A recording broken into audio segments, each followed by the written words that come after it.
Okey, Assalamualaikum semua kelas. Hari ini Kak Azwa akan start amali kita. Kita akan mulakan dengan amali pengeringan spesimen. Okey, harap semua sihat hari ini. Kita ada 51 orang dalam ni. Okey. Macam mana dengan pengawitan kering minggu lepas? Ada masalah tak? Setakat yang Kak Azwa terima ni, ada seorang tak dapat ketam. And then, kita terpaksa beli kat kedai. Tu sorry lah ya. Tak tahu macam mana boleh missing ketam tu. Okay, harap semua dah keringkan sampel masing-masing. Semua sihat Alhamdulillah. Okay. Okay, kita akan refresh dulu kita punya slide resin. Okay, lepas Kak Azwar refresh slide resin, Kak Azwar akan stopkan recording. Kita akan next ke makmal kering. Bila kita pergi ke makmal kering, Kak Azwar terus dengan demo. Kita ada Kak Ika sekali akan buat demo, tunjuk dekat korang macam mana cara-cara nak bancuh resin tu sebenarnya. Okay, Kak Azwar akan share slide.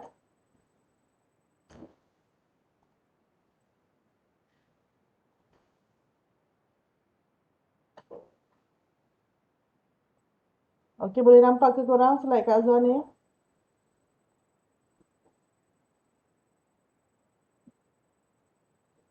Okay, boleh nampak. Boleh nampak. Okay, Kak Azwar proceed. Kalau tak bergerak, sila tegur ya.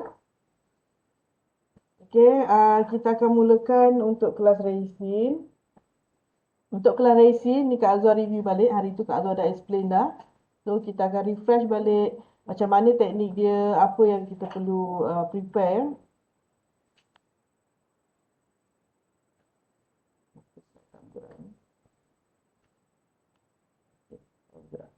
So korang nampak slide bergerak?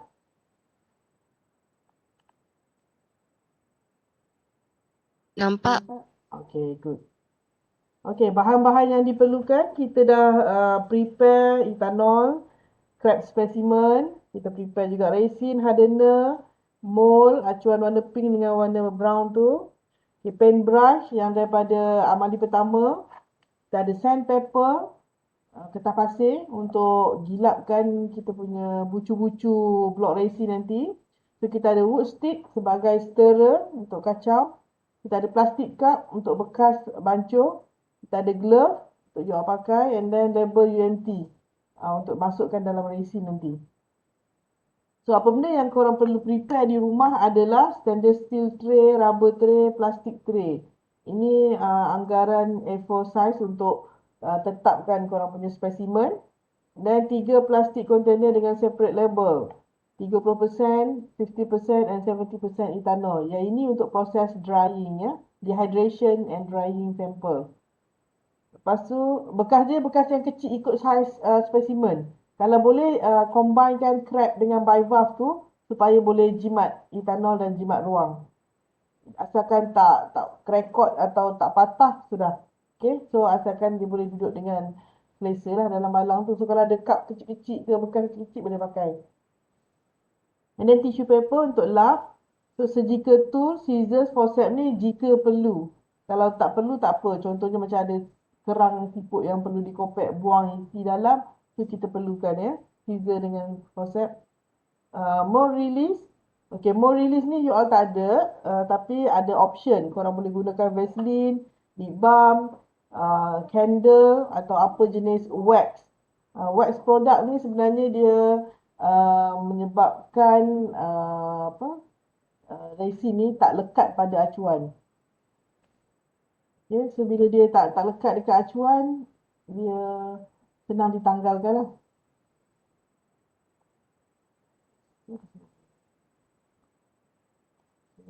Lepas tu, microfiber cloth atau towel, biasanya kita gunakan untuk polish nanti. Untuk polish kita punya resin.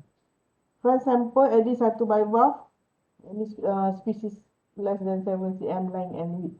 Okay, bivalve ni sebenarnya kita cari sebab kita nak kurangkan daripada saiz mold kita. Okay, mold kita bagi satu je. So kalau resin tu cukup, korang boleh buat blok resin untuk kedua-dua ataupun salah satu. Setakat ni kita decide apa ke? Ketam ke?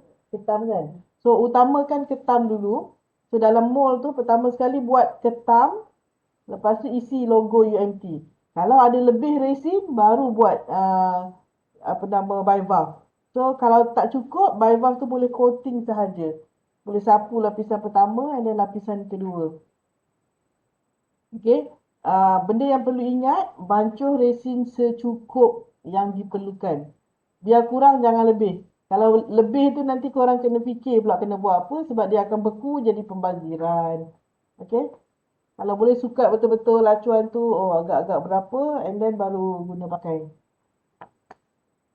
Okey, setiap seorang akan mengeringkan spesimen. Okey, crab dan bivalve. So, kena keringkan dulu. Ingat ya, bila buat kerja-kerja resin, semua barang, semua spesimen kena kering. Okey, ada seorang waiting.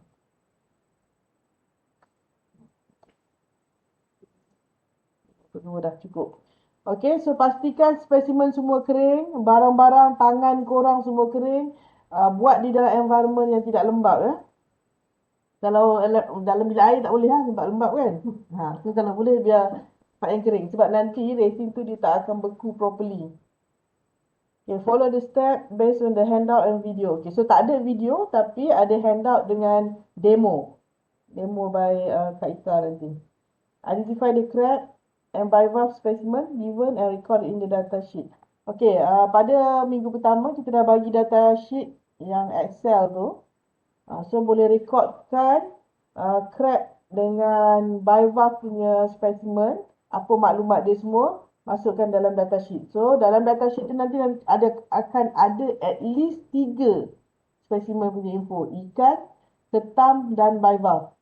Ingat ya, dalam data sheet tu at least kena ada 3, ikan, ketam, bivalve. Lebih tak apa, bonus. Okay, Zul baik. Tak boleh bercakap, selalu dia paling kuat bercakap. Kena menaik dia.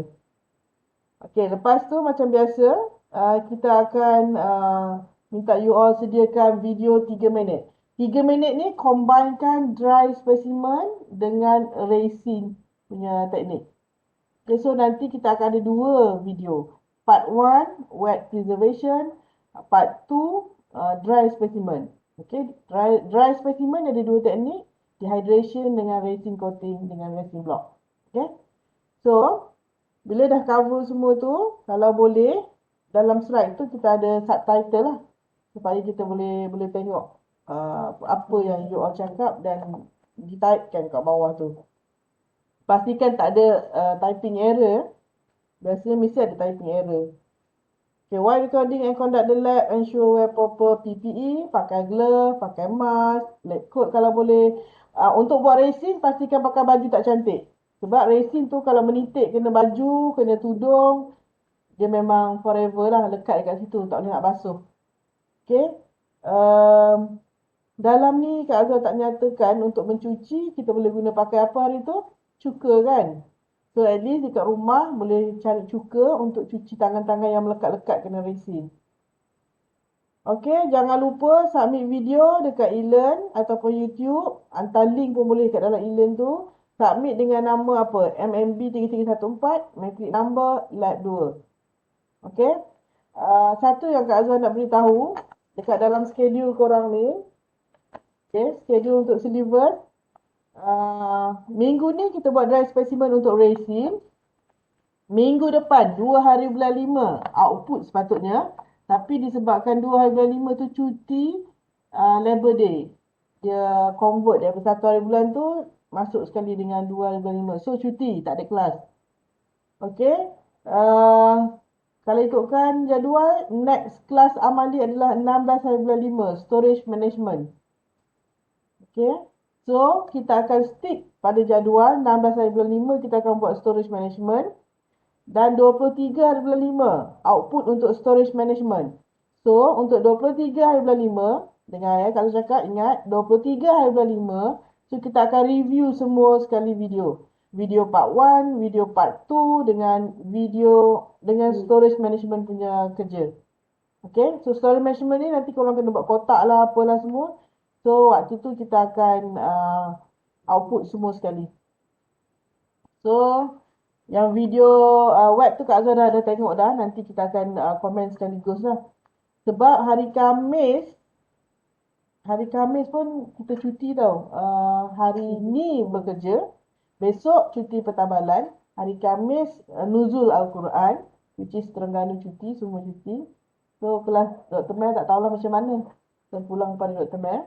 So, Ahad depan tu, kelas tu cuti. Ahad cuti. Tak ada, okey.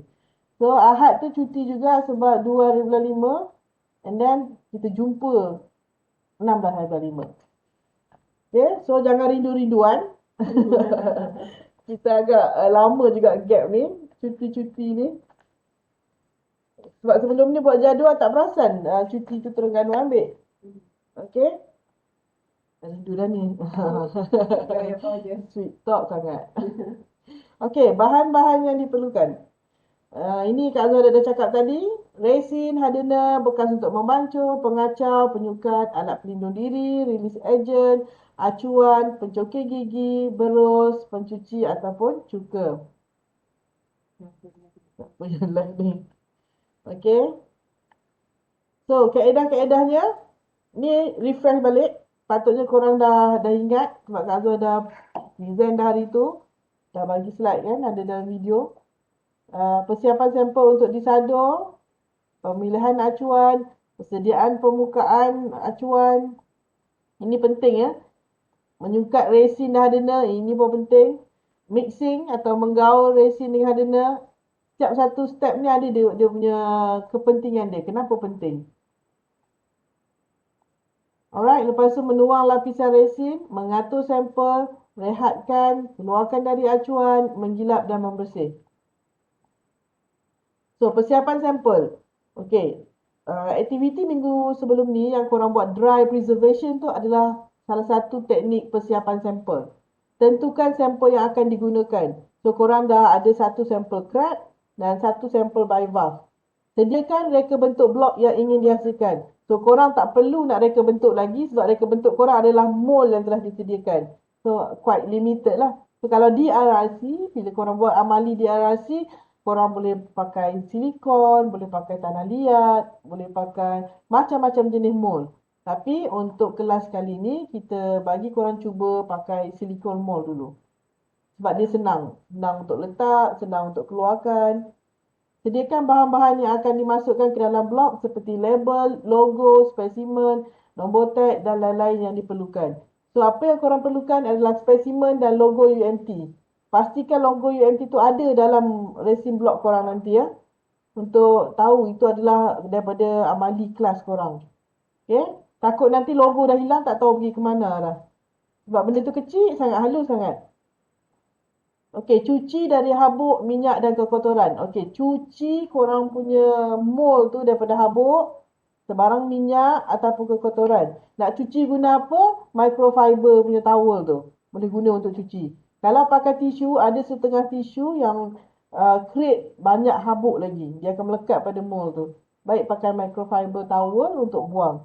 Tuala Good Morning warna putih tu, better jangan pakai. Dia banyak keluarkan fiber. Tak pasal-pasal korang punya blog nanti cloudy dengan fiber tu. Okey, pemilihan acuan tak perlu pilih sebab korang dah diberikan acuan yang sangat sempurna, sangat mudah. Okey, cuma nak beritahu ada pelbagai jenis acuan yang kita boleh guna pakai untuk resin. Kita boleh pakai jenis silikon, jenis besi, jenis aluminium, plastisin atau tanah liat, plaster, wax ataupun bekas plastik. Okay. So, cuci acuan dari sebarang kekotoran dan minyak. Sapukan spray, satu lapisan nipis release agent. So, release agent korang tak ada. Tapi gantikan dengan sebarang benda yang menggunakan wax tu ya. Kalau ada Vaseline, dah tengok acuan tu kering, dah tak ada masalah dah, tak berminyak apa. Boleh sapu sikit Vaseline tu, wax tu, sapu dekat dalam. Ruang dalam silikon tu. Okay, jangan terlampau banyak. Kalau terlampau banyak, dia akan jadi satu lapisan cloudy. So, dia akan lekat nanti dekat korang punya resin. Sapu sikit je, just nice. Okay, jangan lesek banyak sangat. Lepas tu, biarkan kering seketika. Okay, kalau pakai mold agent tu, release agent, sorry. Release agent dia memang kena keringkan sekejap. Tapi kalau pakai wax, tak perlu keringkan.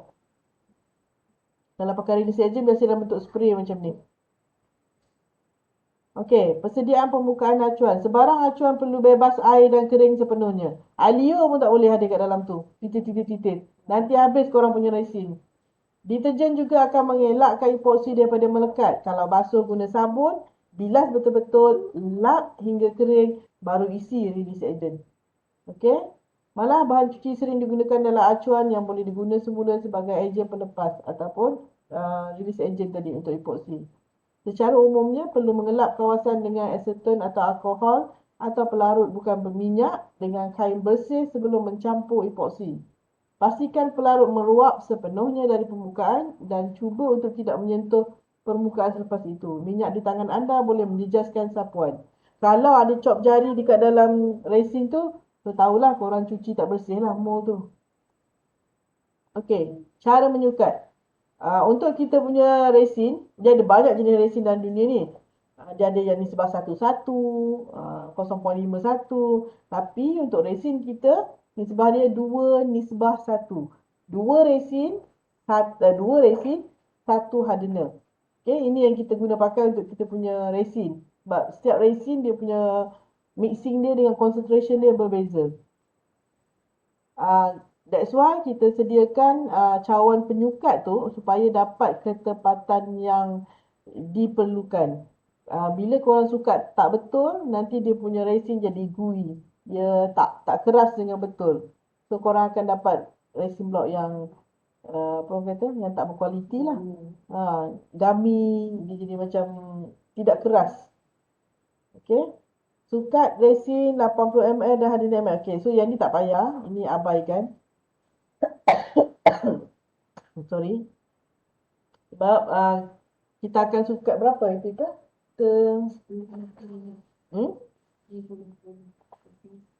Berapa?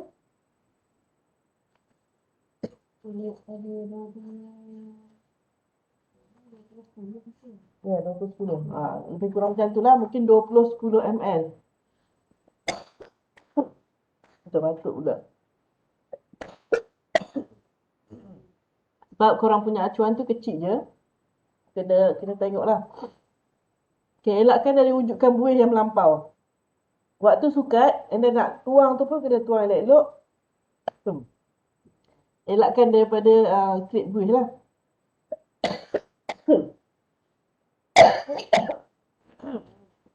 Ada orang sebut, sedap. Okey, untuk menggaul, biasanya kita akan gaul dalam sukat, masukkan dalam cup. Sukat lagi, masukkan dalam cup. Kita bagi satu penyukat lah.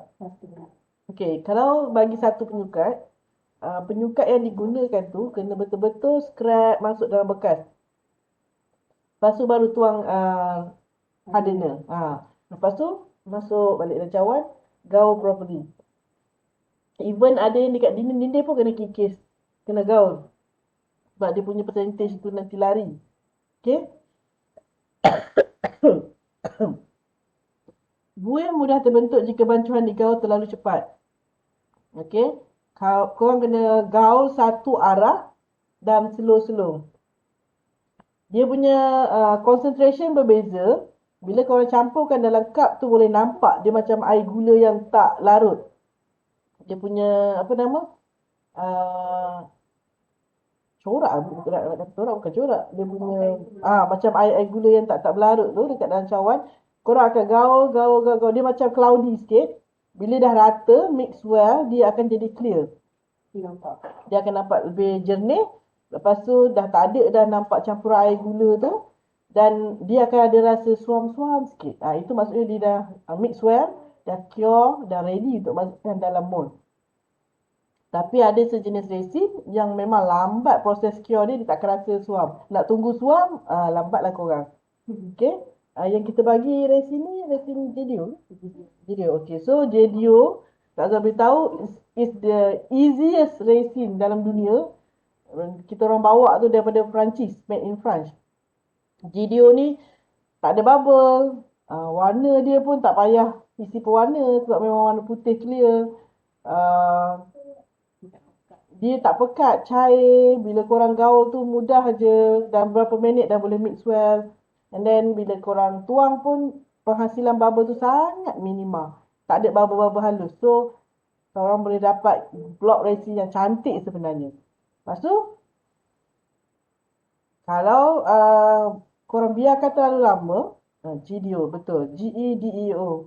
Pada mahal tu. Resin kalau dibiarkan terlalu lama dia boleh mengeras. So nanti dia akan keras terus dekat berus dengan dekat apa nama? Dalam cawan. So apa yang korang boleh buat? Tuangkan dalam acuan korang. Lepas tu korang letakkan spesimen, arrange, and then letakkan logo. Lepas tu tengok kalau ketam tu timbul, maksudnya korang punya ketam tu ada udara dalam dia. Mungkin korang kena coating dulu satu lapisan. Tapi itu ambil masa pula kan. Okey, kalau macam tu tak apalah, redha je. Timbul pun. Sebab kalau ikutkan kita orang akan buat 2 layer. Kita orang akan buat satu layer pertama dekat dekat bawah. Bukan, satu layer pertama dulu and then letakkan ketam. Lepas tu katakanlah dia timbul.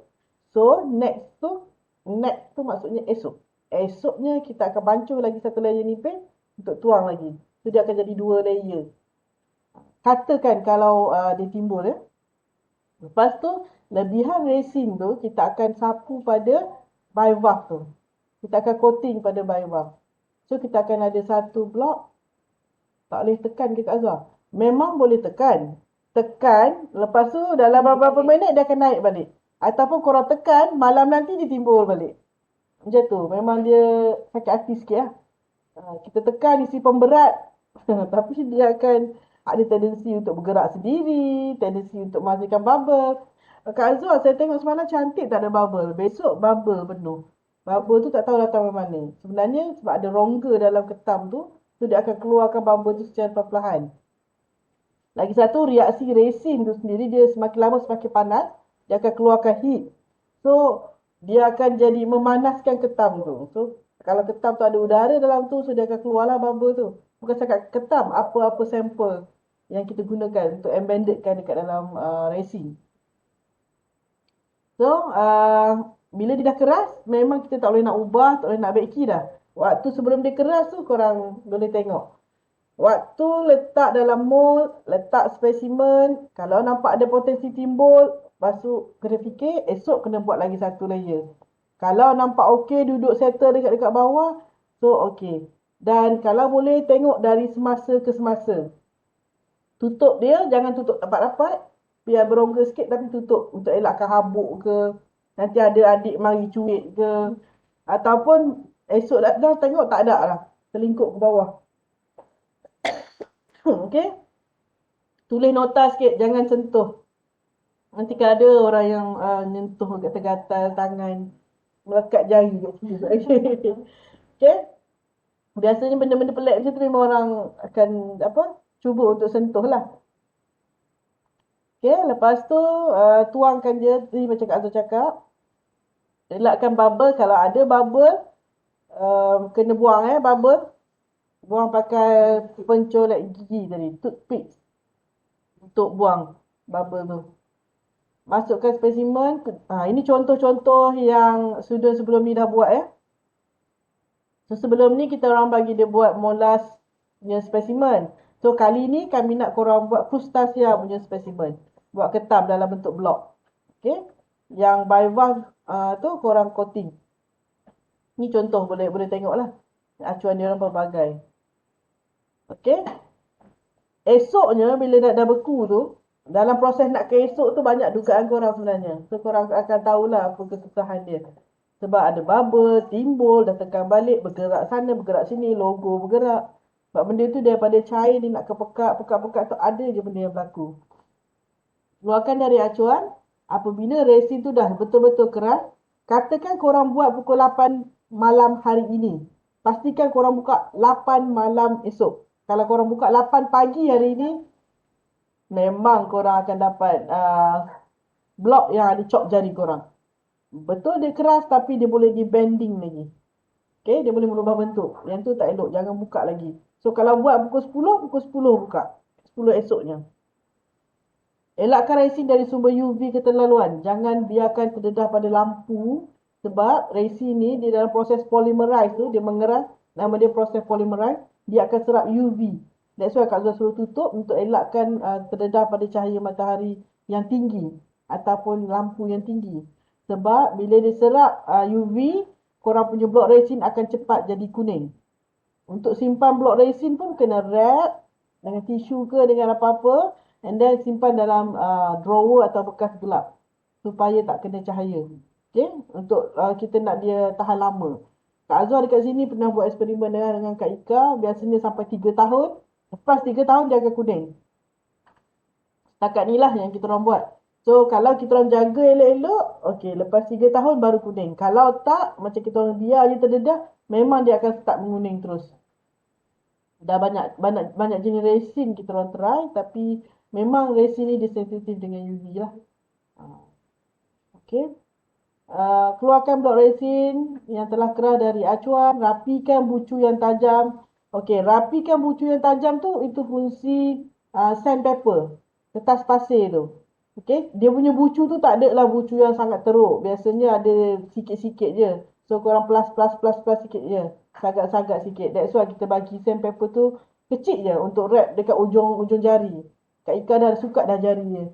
So jari yang besar harap maaf lah. Ada seorang lagi menunggu. So untuk jari yang besar kena properly lah. Tapi dah buat lebih dah tu confirmnya. Confirm sesuai. So korang rapikan bucu tu sikit-sikit. Kalau ada yang tajam. Kalau tak tajam tak apa. Tak perlu rapikan dah. Kenapa 53? Ada siapa ni? Ezra.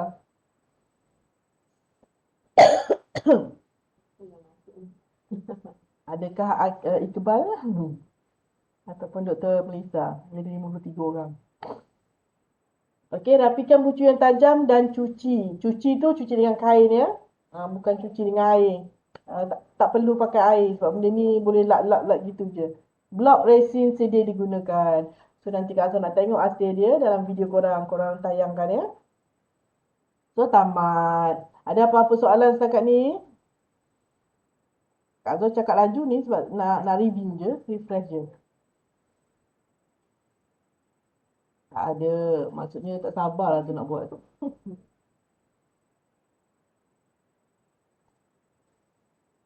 Okay. Kak Azhar stop sharing. Nampaknya tak ada yang bertanya soalan. Betul-betul ni tak ada ni? Kita tengok kat sini. Kak Azhar, ketam tu je rendam dalam blok resin. By coating tu maksudnya. Yes. Kita utamakan ketam dulu. Kalau korang ada lebih resin, korang nak buat blok untuk by valve tu, then boleh. Kalau time coating by valve tu nak letak atas apa Kak? Okey. Ni soalan yang bagus sebab Kak Azhar tak nyatakan pun. Waktu coating by valve, biasanya korang akan coating sebelah tau. Jarang. Kalau korang coating nak dua belah, boleh lah. Tapi dia akan ada macam lelehan. So, biasanya kita akan letak atas silikon. Ataupun plastik yang mudah untuk kita tanggalkan. Okay. Tapi Kak Azhar sarankan silikon. Sama ada korang guna acuan tu tempat letak balik semula. Ataupun guna balik silikon tu. Kan? Guna balik je acuan silikon tu untuk korang letak. Kalau buat sekali percaya ni, katakan korang nak bancul, lebihan tu korang nak coating by valve tu. So korang kena carilah apa-apa kat rumah tu yang ada berkaitan dengan silikon. Acuan mak korang ke, sheet mak korang punya buat kuih raya kan, lah nak kuih raya ni. Asalkan silikon lah. Kak Azhar tak sarankan kertas plastik, nanti dia akan melekat. Apa jenis ni? Okey, utamakan blok untuk ketam. Utamakan blok untuk ketam. Lepas tu baru fikir coating untuk by valve tu. Okay, sebab kita yang utama sekali kita nak blok ketam. And then ada logo UMT. Ada tanya. Azwa, tu ketam apa nak isi dalam data sheet? Kalau tanya teguh, tak perlulah korang belajar. Ini namanya kelas. Korang kena ID lah sendiri. Tanya Kak Azwar senang lah. Ini macam tanya jawapan terus kepada cikgu. Aduh. Okay? Korang belajar kelas taksonomi ni. Sedar tak? Wake up. Okay? So, kenalah ID sendiri. Try tengok. Betul ke salah? Kita tak marah. Sebab proses belajar. Okay, tengok karakter dia. Macam mana. Dah gelap besar dah. Tengok karakter dia macam mana. Agak-agak family mana. Tak boleh sampai spesies. Sampai family. Sampai jenis pun tak apa. Proses pembelajaran ni. Nak pastikan korang tahu ni ketam apa. Okay? Tiba-tiba jadi ketam renjong pula boleh makan ketam tu. Kak Tuan tak tahulah. Agak-agak jadi ketam renjong, Kak Tuan tak tahulah. Okay? Kak Azwar dalam resin, ketam tu boleh letak glitter-glitter tak? Kawan suruh tanya. Rusdi ni memang kreatif sikit. Okay, nak letak glitter-glitter lebihan. Pastikan sediakan satu blok ketam yang ada logo UMT yang wajib. Okey, itu yang wajib. Okey, 5 minit lagi. Yang glitter-glitter tu lebihan. Okey? Boleh nak letak glitter tapi itu yang lebihan. Blok nombor 2 ke? Okey? Kalau dalam yang blok pertama tu ada glitter-glitter, Kak Azwar reject. Ya? Sebab tak ingin ikut arahan. Arahan mudah pun tak boleh nak ikut. Tapi soalan tu soalan untuk lebih kreatif. Itu blok nombor 2. Tahu dah siapa kawan suruh tanya tu. Okey, ada siapa-siapa lagi? Okey,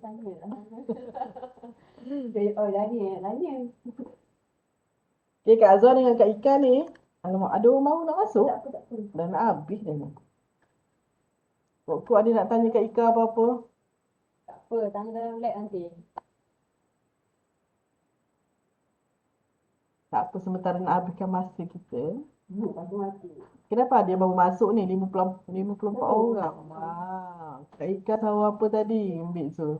Saya kena tahu. Kantoi. Tak tahu tak bangun. Ya ke di... Apa tu? Dia apa tu? Ya ke di apa? S54420.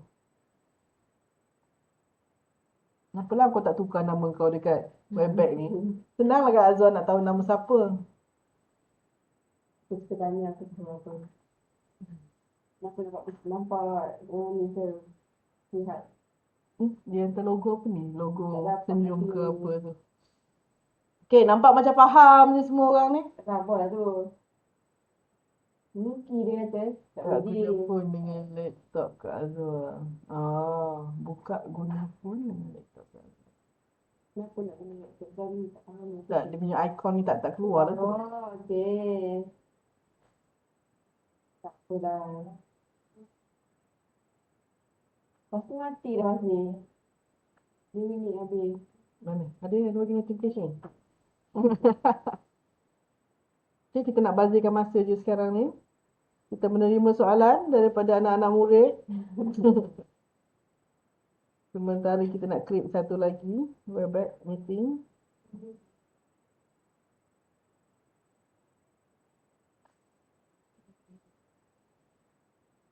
Letak Kak Azwar ada lagi. Kalau Viva memang wajib dulu belah kepak ni.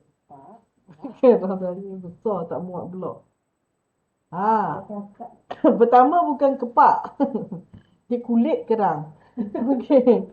Lepas tu sepatutnya wajib dua-dua belah. Kan kita dah bagi measurement. Kurang daripada 7 cm ikut acuan tu. Tapi tak apa, disebabkan kita nak coating, tak payah masuk dalam blok lah. Maksudnya kalau kau punya besar, tak perlu buat blok. Coating sahaja. Kalau aku nak buat belah itu ni tak dapat kan. Takut tak cukup lah. Besar. Belah kan. Dua-dua belah tak muat kan. Dua-dua belah ke Kak Azwar? Kerang kena ada dua-dua belah baru kita boleh ID. Kalau ada sebelah aja, dia punya adapter scar dia tu, sebelah aja kita nampak. Kalau dia tak berapa, apa kata, tak berapa relevan lah untuk pengecaman, dia kena dua-dua belah. Kalau boleh dua belah lah. Okay. Kalau tak cukup resin, buat blok ketam dulu. Ingat, buat blok ketam dulu.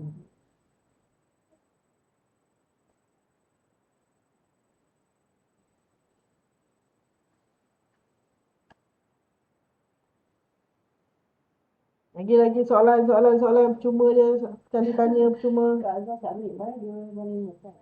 2 hari bulan 5, 1 hari bulan 5.